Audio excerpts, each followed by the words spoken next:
Hey everybody, it's CJ. I'm in Shreveport, Louisiana, and across the Red River from beautiful Bossier City, Louisiana. Do come check us out. We got a Comic Con convention going on, and I went there and it was great. Did some walking around. It's just with the vendors setting up, and then they can do some early selling and everything like that. It's really good, but they're still doing a lot of setup. The cosplay that I was able to see.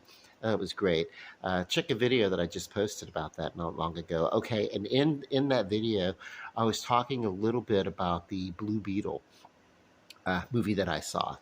Now it premiered preview on Thursday. I went today to see it at the matinee price, and then uh, so I made a full day of it. You know, introductory Blue Beetle superhero movie, and then I went to the GeeksCon, which is our Comic Con, and it's going to be really fun. It's going to be a fun weekend. The Blue Beetle movie. As I was talking about it, This video is going to be about that. Okay, so I've got some thoughts on it. Uh, eh, you know, it's a fun movie. It's a fun movie. Uh, I can't pronounce the last name. Uh, Zoyo or something. It's Xolo, and the last name Marie. I can't pronounce it. I'm gonna work on it though. I think that we can expect a lot from him. I mean, he's got charisma. I don't necessarily know that he's doing the best acting job uh, of his life. I think that we can probably see a breakthrough coming though if he's got that. Um, and the reason why I say that is because mostly this movie plays like, and it could be due to the type of the movie. If it's not a real heavy movie, and it's not, the earlier part of this movie plays like a 70s, mid 80s sitcom kind of farce, kind of family sitcom, but with the farce humor, like just just some ridiculousness and everything, and not a heck of a lot of drama going on, like until the action gets going, and then there's something dramatic that happens. Okay, there's going to be some spoilers. I don't know how to talk about this without spoiling the movie, but I'll put a spoiler alert up. Uh, uh, One of the members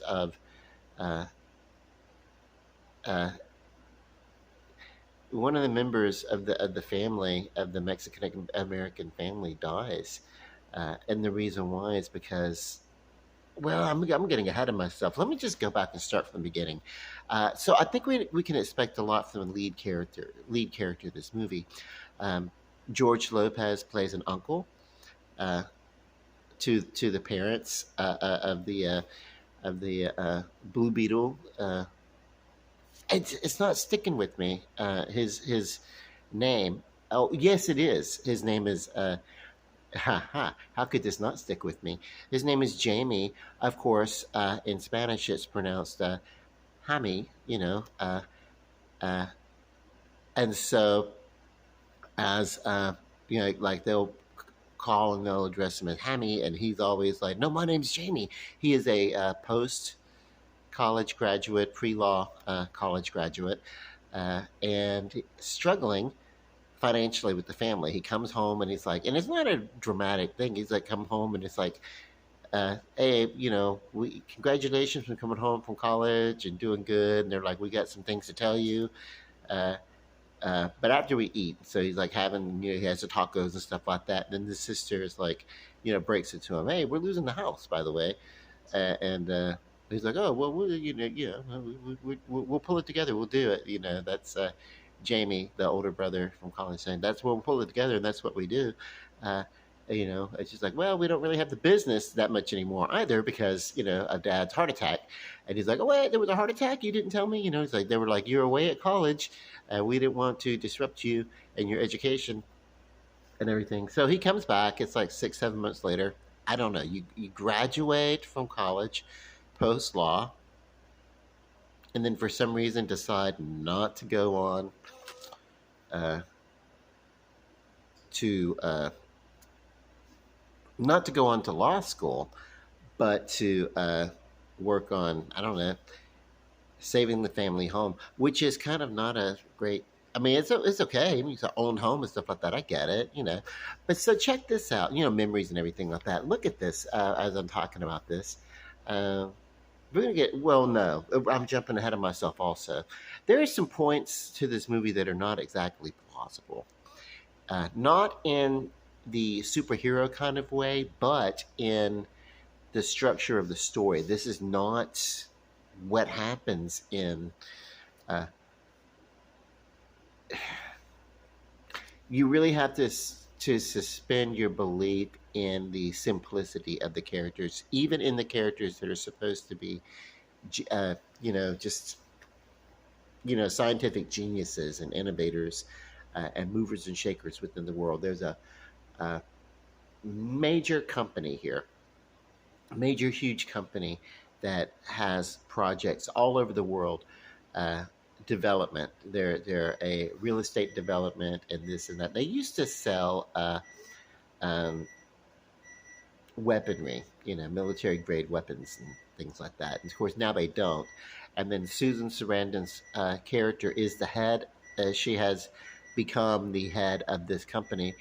Uh, and through her vision, she wants to return to the making of the military weapons. And in her case, like a super soldier, uh, you know, powered by this thing called the Scarab. Now that's by now that's uh, it's going to be the thing that enables the Blue Beetle. Okay, so um, I don't know that much about the history of the Blue Beetle character per comic book. I know that as far back as 1985, I have you know. Crisis on Infinite Earths, and he was there. And I do know that he's a legacy hero. Blue Beetle initially he was created in the 1930s, shortly after Batman and Superman. There was a Superman just woke up and created. He was the first superhero, and then after that template was created, everybody could do something, and this was Blue Beetle. And they say, "Oh my God, Blue Beetle sounds a lot like Spider Man." Blue Beetle actually was before Spider Man. He was Blue Beetle because Batman was Batman, uh, Bat hyphen man, or whatever. So uh, I don't know. But this movie version is a later is a this is at the Blue Beetle has existed and then went away, and so this new character, uh, Hammy. Uh, Jamie, Hammy, but and then so he is. It's so weird. He decides to stay and get a regular job to help the family to save it instead of doing the practical thing and just going on to college. 2 years, you're going to be an attorney and you'll be earning enough money that you can raise your family up and edify your family. But oh, I need to turn this timer off. Hold on. I'm timing dinner in my oven. Hold on. All right, that's great. That can sit there and cool down and tighten up and everything. It's, yeah, I'll get to the dinner in another video. It's actually the crab cake mixture that I made, and then I posted a video about it. And I actually did the crab cakes, and they came out great, by the way. But forgot to post the second part of that video, and then deleted it before I posted it. And then today it was like, okay, great, but I don't want to do the same crab cake left over, so I did something else with it. And I'll talk about that in a later video. But back to the Blue Beetle. So hey, so this is like you're getting spoilers for this. I don't know. I don't know how to talk about my honest reaction to this movie without giving some spoilers. Um, but yeah, so why would you make that choice? Well, maybe he's going to stay home and help the family save their house. You know what I mean? And maybe he's putting on, hey, I can go to law school somewhere. So they're working jobs, scraping gum off of tables, off the bottom of tables and stuff like that. And it turns out to be at this uh, company. I forget the name of it, where uh, there's two high up board members. One is a Susan Sarandon, who was a big part of the founding of the company, and then she founded it with the man, and way back in the day, who was uh, I think I want to say he was the original Blue Beetle. I do. I do want to say I think his character was the original Blue Beetle, but they founded this company. I'd have to research that, but he's definitely connected to it. But yeah, I think so. I think so. As a matter of fact, yes, yes, he was the original. So the original Blue Beetle helped co-found this company, although nobody knows who he was. And then, so he was kind of like that Batman, the rich Blue Beetle Batman, whatever technology. You know. Uh, and of course, his character did not have a scarab. The scarab is a beetle-looking thing that is ancient and was found in ancient Egypt, and it was probably alien technology. It's pretty much acknowledged that it is, and we're coming to that in a second. So, well, you've seen the trailers. This is the scarab, and it bonds with uh, Zoyo's character, Hami, who becomes, the Blue Beetle, the modern Blue Beetle, uh, because it is a symbiosis. It's and in the suit, it's so weird. It's an alien technology, great, but also a symbiotic alien technology like Venom, uh, that looks like an insect, like Spider-Man. Uh, that was the inspiration behind the original Blue Beetle, who was Iron Man slash Batman with the technology that he bought and created and built because he couldn't figure out the scarab. And then, but this new character, it actually like bonds with his spine and head and everything. You know what I mean? And just creates a symbiosis. So that is Venom, and then we got Spider Man, and then we got, you know what I mean? And it's like, just how many things? And then whatever he imagines the suit, or the scarab, because it's not actually but it can replicate.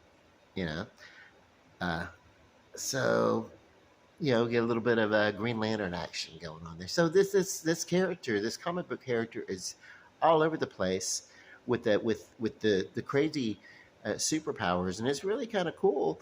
But this is not a smart superhero character because he spends this entire movie getting his ass handed to him. Okay, so what happens is he and his sister, they're working, and they have an encounter with the Susan Sarandon character, and she's like, "Oh well, you have just you've scraped your last gum off this table. You need to go find another work. Go find other work." And the reason why how he stepped on her toes is because the character, the company that was founded uh, with the original Blue Beetle and the Susan Sarandon type character, uh, the majority that went to you know you know I don't know if it was the co-founder. I think the co-founder of the company co-founded with Susan Sarandon, but the co-founder that passed on left his legacy, his share of the company, to the father of uh, the board member. I forget her name, but he turns out to be, I mean, he's kind of almost a romantic connection lead here, but it's not. They don't quite go to the romantic side of it, because it's not a romantic movie. It is playing to 9, 10, 11, 12-year old boys, but it's not. So anyway, it kind of stays away from the boyfriend girlfriend angle, although you can sort of tell that's where it's leading. uh, so the company is in the struggle. So here's something else too. So But the girl decides, hey, we're not going to start making weapons again, and so she takes the scarab, and by this time she has told Hami to come see her, uh, and maybe she can find him a place in the job in the job, at the company that he's been fired or whatever. So so whatever. It's kind of weird. You get fired from one company by the CEO, and she's like, a board member's like, well, maybe I can get you another place at the same company that you just got fired from. Whatever. So it's so weird that they kind of get into they kind of lean into and make comedy of the stereotype of the Mexican American, especially the Mexican American family that has, you know, like the grandparents or something like that, or the it's like maybe they're legal, maybe they're not legal. I don't, you know what I mean? It kind of leans into that, and it's like, is there, you know, uh, if there's a Mexican American family trope that is left untouched here, it's missed me. The Pomero city that it's supposed to be, or something like that. Um, I think it's supposed to be a just kind of a random city somewhere, but it looks a lot like Miami. It also looks like Puerto Rico. I know some of it was filmed in Canada, but yeah, it's trying to be this town somewhere, like the Blue Beetle. Initially, I think was in a town in Texas or whatever. And I think maybe I read somewhere that's kind of what they were trying to do here. Pomero, it's a fictional town, whatever it is, but there are images there that look like, well,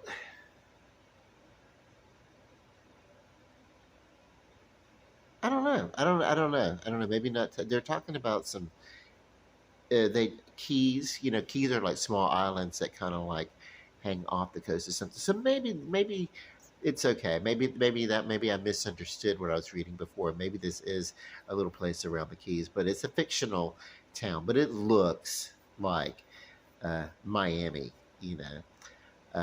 And if you know anything about Miami, you go down to the Panhandle of Florida, and the whole like southern, uh, especially the southeastern tip and off to the Keys and everything like that. It's all like Miami Dade. It's really all considered uh, Miami, like Miami, the city of Miami, and then there's a neighboring city of Miami Beaches. I mean, people just consider it all one big thing, and it's like one big city leads into another, into another, into another. So yeah, you know, it's busy enough and congested enough. You actually can travel most of the state by public transit. Uh,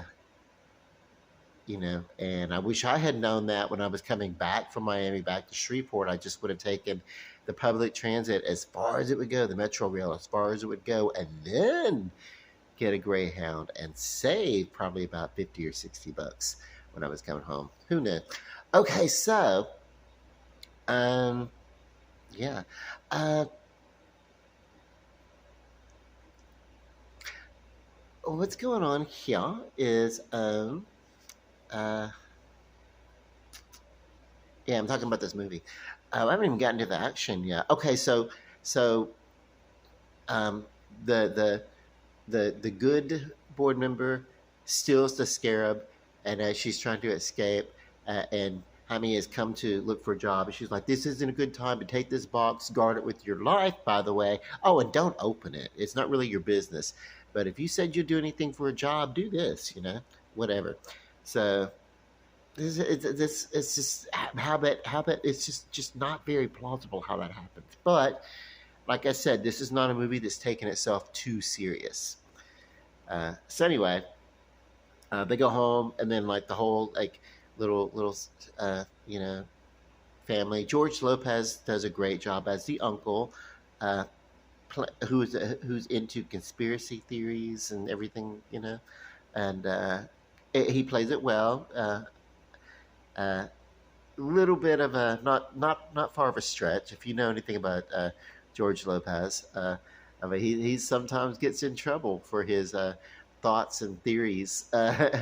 You know, uh, rather than just a, his show is not do doesn't do well when it goes up against American Idol. His I'm talking about the actor George Lopez, or it's in syndication and it's in it's not on Prime networks. It's in syndication like uh, a I don't know, like so it's not getting like a full third or fourth share of the meat. So it's like um, and different shows that he tries to come out with and everything. Uh, and he feels, hey, he's, at one point I think he had gotten into a thing with, what was it? He was in some movie, and I think it was him. And I think he and Will Smith, they had kind of locked horns or butted head over something like that, or something. I think it was him. I think it was the correct one, and I think he was kind of like, hey, Men in Black. Maybe he had I don't know, something, I don't know, but then he ended up not being in the movie very much at all, and maybe almost like maybe his part was scraped and cut out, basically on the editing floor or whatever. I don't know. I forget what that was about, but anyway, he had like some beef uh, with a lot of different people about whatever. I think that was George Lopez. I don't know. I may be wrong about that. But anyway, so it's not he's not stretching his acting chops here, but he's funny. He's very comedic, and his comedy comes through. Uh, Susan Sarandon as the villain, she's the mastermind, and then she has uh, the villain with the super suit of the super soldier suit that she's created, um, is the heavy and does her heavy work, but she's the mastermind behind it. She doesn't play the part that she's playing. She doesn't play it as evil. She actually feels that she was duped out of her uh, role in the company and that she had to earn it back. And that kind of gets acknowledged a little bit, like even the good guys, they're like, she kind of got passed over from her contributions in the work early on, and it went to the good girl's dad, and so I mean, it's like, isn't that kind of sexist or whatever? And they're like, yeah, they acknowledge that, but anyway, so this is Susan Sarandon just really just working, pushing, taking uh, charge of the reins that that she's had to overcome and fight, and sexism and all this kind of good stuff, and you know so justifies her being basically emotionalist. Like any sort of emotion she displays, it's more like, okay, there's a slight sentimentality underneath it, but she can, as soon as she starts to feel that, she can like flip it off like a light switch, basically, like like um and not feel it and just be like, whatever, now, okay, whatever, it is what it is, and uh I'm just whatever, I'm a machine about business, basically, and we're going to do this and we're going to create this because this is what, my legacy and all that, it's Susan, so she's never a bitch for the sake of being a bitch about this, about her role. Uh, so in her mind, she doesn't see herself as a villain. She's doing what she needs to do to get done. And she feels that the scarab, which has bonded itself to Hami, belongs to her. It may have chosen him uh, to be its host, but it belongs to her because she views it as a possession versus a living thing, as a with its own choices or whatever. So they really haven't kind of gotten into what the scarab is, other than the fact that it is technology. It's not a living thing, so but it's a technology, but an AI that may actually be self-aware. I don't know, but it creates a symbiosis with the Blue Beetle at this point, and then uh, this whole movie he's been getting his ass kicked, learning what to do, learning what that uh, but at this point he faces his enemy, the guy in the super suit that has sort of been powered by a code from the Scarab, a program code from the Scarab or something like that. But yeah, I mean, and they'll get to the climax of it, and there are some sentimental moments, but most of the time, this movie does not take itself very serious. And like I said, adolescents are going to enjoy it. The effects are not going to win anything. There aren't even any great. Actually, the best sound would be the soundtrack as it's closing, the music playing over the rolling credits, because there's a rhythm that almost sounds like the ticking of a beetle underneath it. So that was unique. That was unique. But other than that, you know, it's not particularly remarkable film outside of the fact of someone who loves genre films doing a review of it. Um, I found that it was tropey, formulairy. I can see why DC needs to go in a new direction. I like the character, and I think the actor, first name XOLO Yo Yo. I how do you say it? I feel like he's going to do well in his career. This will just not be the height of it. You know, what can I say? He the young, attractive, energetic. Girls and a lot of guys are gonna like him, and he'll grow into something. Uh, I don't know. I don't know. Some of the music was pretty good. Some of the vintage classic music they brought in at one point. "Kickstart My Heart," Motley Crue. Uh, the music, that was a good song to include. I mean, classic rock and everything. So I don't know. It was fun. It was a fun movie. I would not worry about seeing it on IMAX. If it's available in 3D, don't worry about it. Go see this thing at a matinee ticket price. Our matinee ticket prices at the Regal right nearest me, uh, about $8, give or take. Okay, and then if I go see it on a Tuesday, it's $5 and then some change with the taxes included. So, but both of those I consider matinee prices. This is a solid grading or rated M uh, for matinee. See it at the matinee. Uh, and yeah, really, to be honest with you, I'm going to change that. I went to see it because I'm a fan of the movie, or of comic books, superheroes, and everything like that. I'm going to change my rating. I'm going to downgrade it. I'm gonna rate it to an S, as in streaming. Like, you could wait for this movie.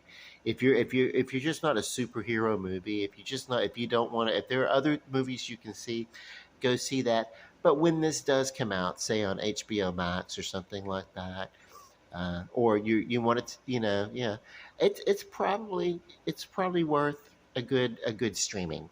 It's worth a good streaming. Uh, you might even want to buy a Blu-ray of it or something like that, uh, for your kids' present or something like that. It come Christmas or birthday or something like that. But it's a fun little film. Cute. It's interesting. I've talked about it for almost 30 minutes. So that's just basically because I love to talk. My rating for this, final answer, S for streaming. Okay, I love you, everybody out there. Love and light, peace. Good night.